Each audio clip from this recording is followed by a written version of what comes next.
Hi, so today we're going to be talking about how the human tendency to cheat on one's partner affects our dating goals.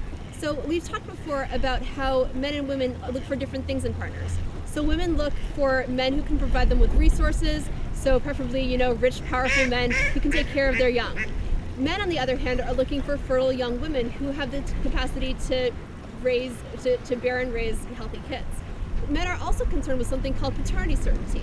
Now, this is the idea that men really never know. They always have to rely on somebody else's word that they're the parent of a child. So women, on the other hand, they're pregnant, they give birth, they know that when the kid is there, that that's their kid.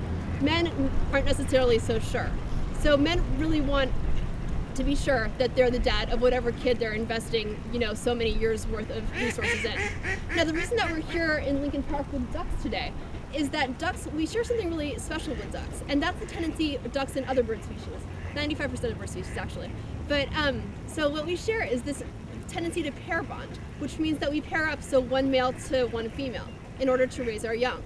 Now this tends to happen when the infants, in order to raise a child, takes a lot of resources. So humans, for example, a human newborn can't really fend for itself, well, not well anyway, for at least 15 or 20 years after birth.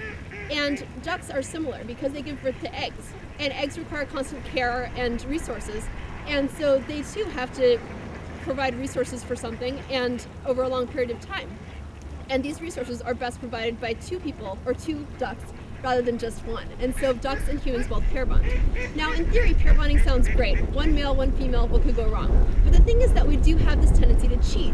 Now, women have a tendency to cheat, or females in general have a tendency to cheat, because the more males in whom they can induce paternity uncertainty, the more they can draw on various people for resources for their young.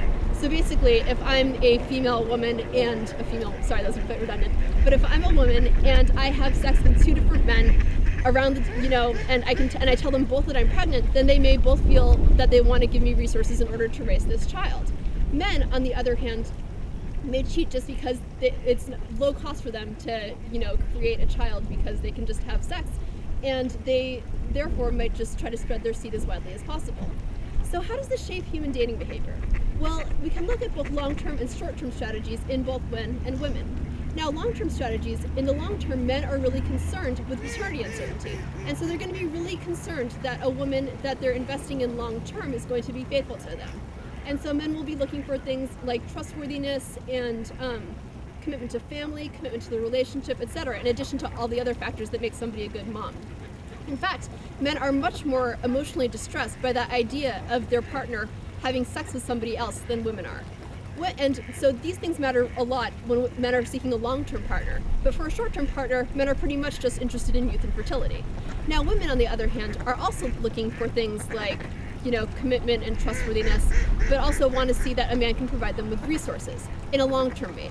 In a short-term mate, they're just looking to see that somebody is, fertile and virile and all that stuff.